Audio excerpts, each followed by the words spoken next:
because it's literally, don't mind my mess on the floor. I am still trying to work on this room.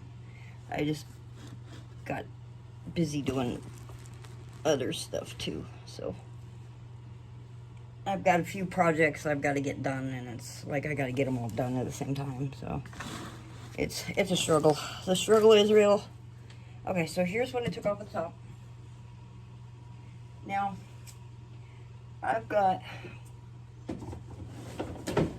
don't have these fandangle little sifters that, you know, everybody else does. I've got dollar store items and stuff. But hey, you know what? What works, what works. If it works, it works. Like I got this little pop-up. It's actually a regular strainer. But regular strainers actually work just as well as, you know, those expensive sifters that you buy online. They work just about the same if you get the right sizes and of holes and stuff. They actually will still work. So I'm just going to do it into here. And before I knock over that water, let's go ahead and take out, see how well this, I haven't used this yet, so let's see how well this works.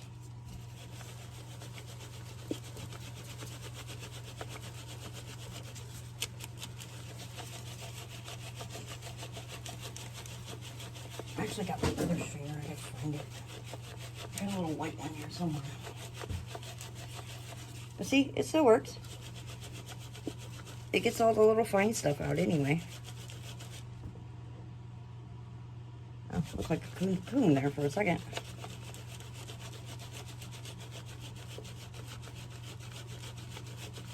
Sifting out all the mites.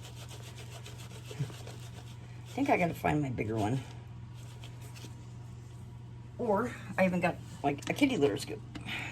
That's another one. Let's try the kitty litter scoop. See how well the kitty litter scoop does. Ooh, okay. Kitty litter scoop works really nice. I haven't tried these yet, so why not? Okay, so that one works okay.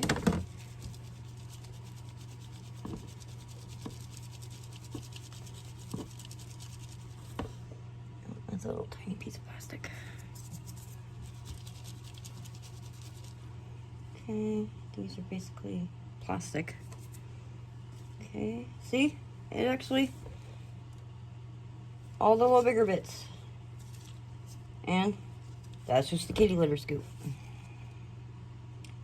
I don't see any, I got a worm in there. So, Mr. Wormy can go in there. And it's actually, to me, it's less harmful on the worms. I got a piece of plastic in there as well.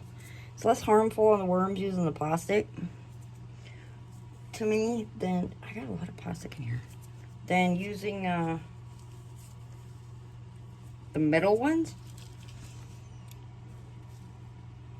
But that's just my opinion. I do have a bit of worms in here. They're all wormlings, is what they are.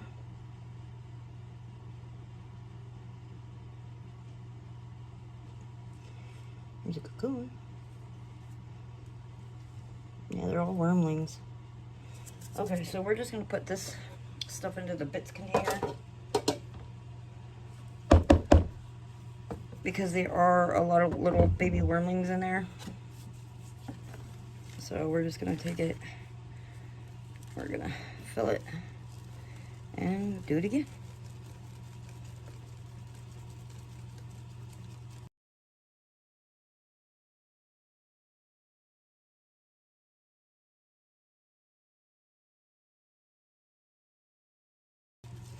I've got a different one. I need to find it.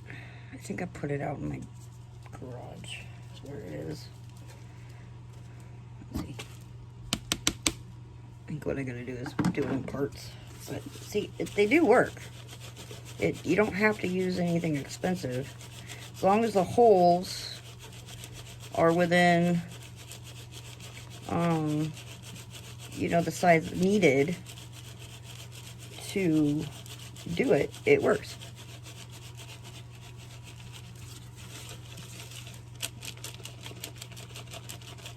And I think I found a piece of plastic. There we go. I saw a piece of plastic.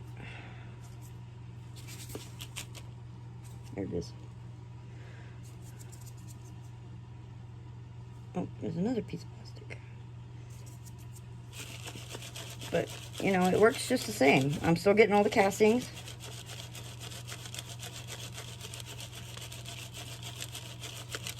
It's not really, you know, it's plastic, soft plastic, so it's not really hurting anybody. And then after I do that, then I can finish it off with this. And it gets the rest of it. So. And voila. Yeah. Okay. I'm going to take all that, put that back in the thing. Let's place the plastic. And I do have some cocoons in here. So I'll just have to probably go out and I'll have to go through and sift out the cocoons. Because, like I said, if I got jumpers, I don't want to introduce them. So I've got to go through and actually pull out the cocoons in here.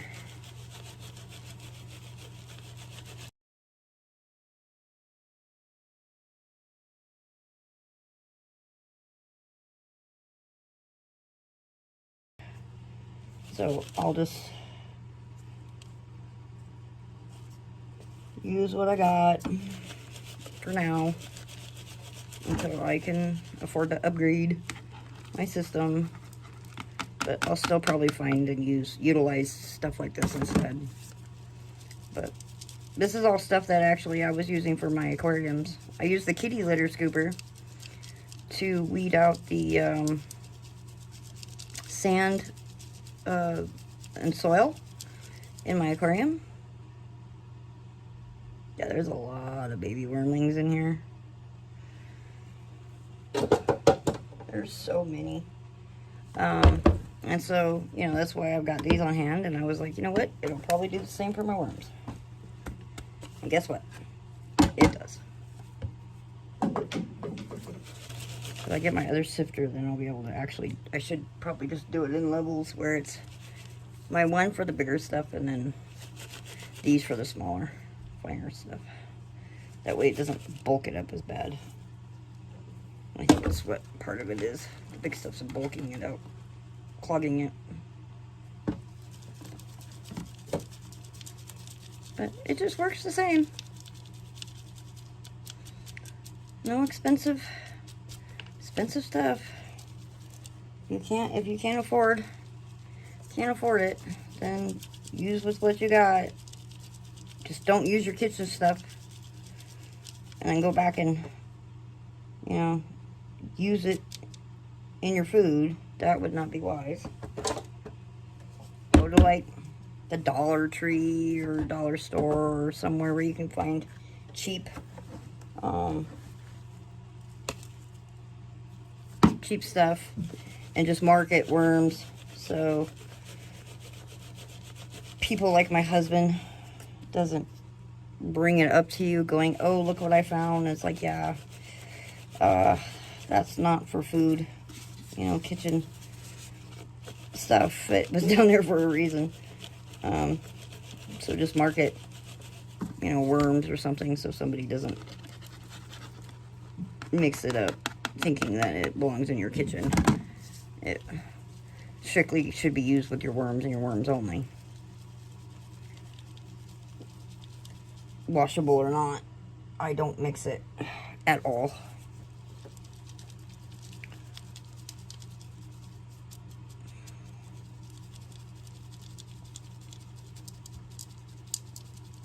Yeah, I definitely need to do this with my bigger sifter first.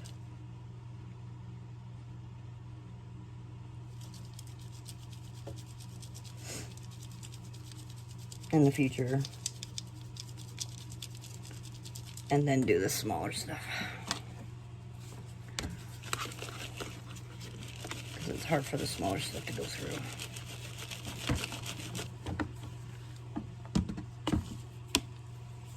Worms are just, they're not harmed as bad, and they're just a little upset, that's all.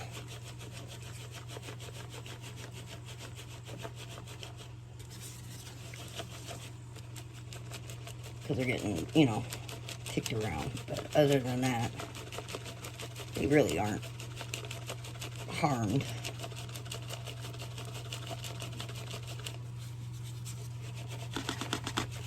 There's that one off. I'm almost done with this bucket now. See? It doesn't take that long. It takes probably about the same amount of time doing this like it would your regular sifter. It doesn't take any different amount of time than it would doing that way. It's just the littles to do as well, but they don't really have a lot of big bits left. Most of theirs is all gone. Yeah, see, I am seeing cocoons, so some cocoons are making it through. So I gotta go through this and pull out all the cocoons.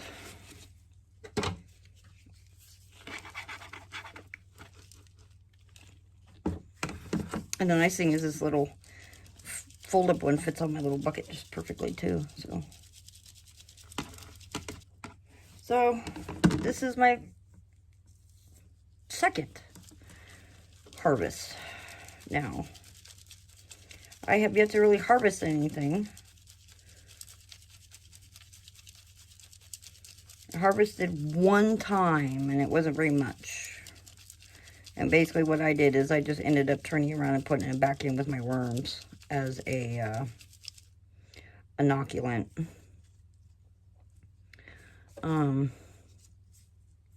So I never really got to use it like in my garden or anything. What is that? And I've also noticed I get weird bugs in here because there's like open cracks and stuff from them not really doing this room right. So I get interesting critters. I've got a silverfish. This has been hanging out in my bin. And I've got a couple different kinds of like little tiny beetles as well.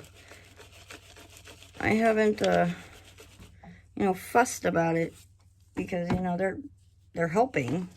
The beetles eat, you know, some of the things, and I don't know exactly what the silverfish does, but I don't know if you know what a silverfish is, but it's those little bugs that they kind of look like a fish, and they've got like really 3 long spiky tails coming out the back of them.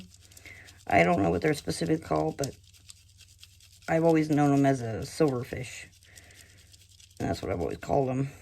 I don't know what their exact name is, but I'll have to look it up. But yeah, it's been hanging out in my bin, mingling with the community. And I thought it was just kind of weird. The beetles, the little beetle types, I don't know where they came from. They came from somewhere. This house, who knows? It would not surprise me. I even get millipedes in here. I get millipede corpses all over the place. Because they come in from the cracks that never got fully sealed or wherever they come from. But yeah, I get millipedes galore. But look at that. Almost there.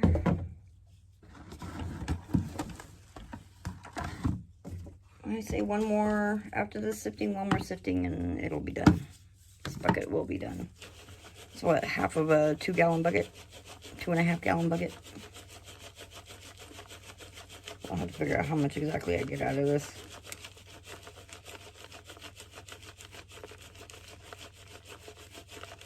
It's a little drier than what I wanted, but oh well. It is what it is. So as long as I don't fill this kitty litter scoop too much, it works just fine.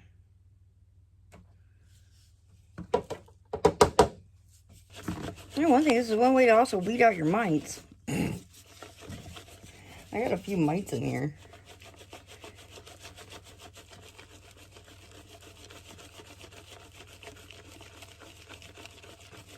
If you're squirmish, you can't handle little creepy crawlies, this is definitely not for you, because you get a lot of little creepy crawlies doing this. No doubt about it. It's not just worms you get. You get flying, you get mites, you get, I haven't really seen I don't know if they're in here. I haven't really seen them, but I haven't seen the springtails because I added a bunch of springtails. I did add some roly-polies, but I haven't really seen all them either. Oh, plastic. That's what I thought I saw. Okay.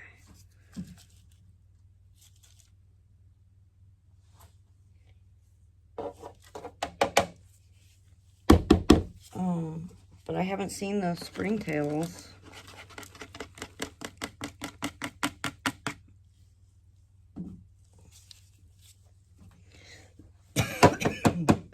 Oh, my throat's dry. It's probably all that pine dust I inhaled. But yeah, you definitely get a lot of creepy crawlies in here, which probably what's going to happen is with the baby worms in here. I might have to let this stuff get to a certain age, and like the baby worms get to a certain age,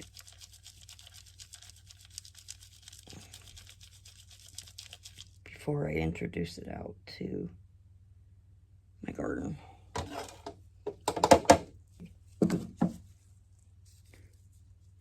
Oh, well, I lost it. Yeah, it was a big cocoon that just roly-polied onto the floor somewhere. It's just gonna stay there. Oh, I found plastic again. Okay, so here's all the big bits. See, it doesn't work half bad. It still works. Now all these, I'm just gonna put in on the feeding side.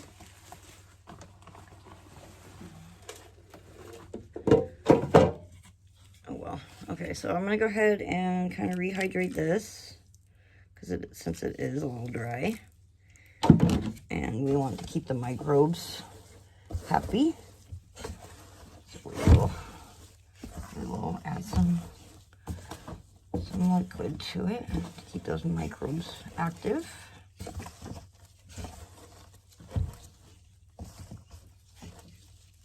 Some of it's damp and some of it's not, so we want to just keep them all a little happy.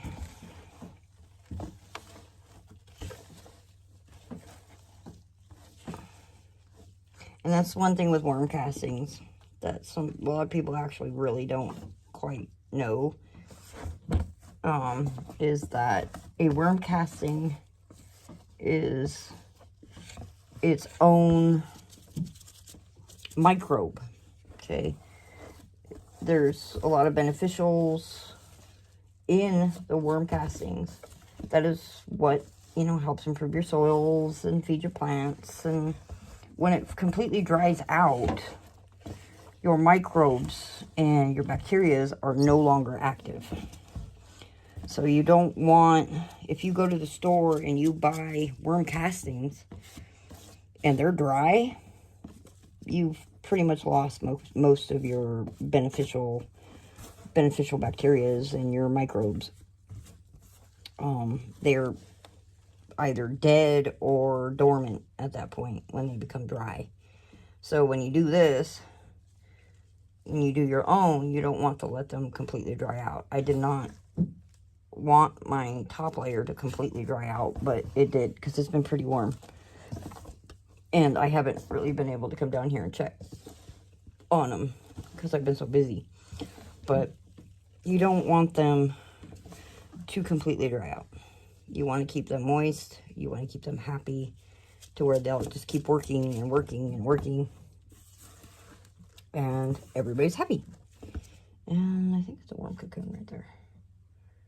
And so what I'm going to have to end up doing is I'm going to have to probably take this and then literally go through it and pull out all the worm castings. And there are baby worms in here. So they'll probably stay pretty active as well. So this is probably maybe a little over, maybe this is like a roughly about a 1.5 gallon bucket right here.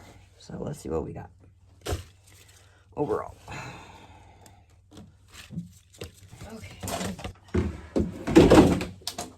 Sorry, didn't mean to scare you. Okay. So this is my harvest. It's almost full, not quite. So that's not bad, considering the amount that I took out. Now there are, like I said, there's tons of little, like tiny little cocoons in here. I still have to go through the littles bins, so I'll be ending up with probably a lot more than this by the time I'm actually completely done. This is just kind of, see, there's another cocoon, so I have to actually go through and pick out the cocoons in here to make sure I don't introduce anybody that doesn't need to be introduced. But you know, I still gotta go through all the littles, but I've now given it some moisture. The stuff that was already still damp should kickstart back into gear in here. And then go through each little bit individually. I'm not going to make you guys suffer through that because that's just grueling. But basically what I got to do is I got to dump it out into somewhere where I can see all the little tiny cocoons and pull out all the cocoons. And then when I pull out all the cocoons, I'll wait for a lot of the little baby worms that did manage to come in here get a little bigger. Big enough to where I can, you know, feasibly pull them out before they get, you know, big enough to start breeding back into this. They will probably munch on the little bits that are still remaining in here. So, you know, they do have a little bit of food. Because there are still like little twigs. You know, little bitty bits. Or I could just basically give them worm chow. Just feed them strictly worm chow as well. With paper on top. And then that would help them not break this down again into a mucky, muddy, clumpy mess. But I just want to make sure I don't introduce, you know, invasive worms into my garden. So I'd rather be safe than sorry and just wait for whatever's in here to grow up big enough that I can just pull them out. And then do it that way. Get all the cocoons before they hatch, and then just wait for the babies to grow up. Because there is a bit of cocoons in here. There's probably more that, you know, I physically do not see as well. But I'll try and go through the majority of it and weed it out. It's a process, but until I get a handle on it, that's what I gotta do. I prefer not disposing of all my worms and that, just to get rid of a select few. I just gotta be careful with what I get afterwards. So, okay, guys. Okay, so that's it. We aren't exactly 1 gallon. It's almost there. After I go through the littles, it'll be a lot more than this. So, after I get done with everything, I'll show you the final amount that I ended up with after I go through all the little bins. Have a good one. Give your family kisses and hugs. Tell them you love them. And have a good day.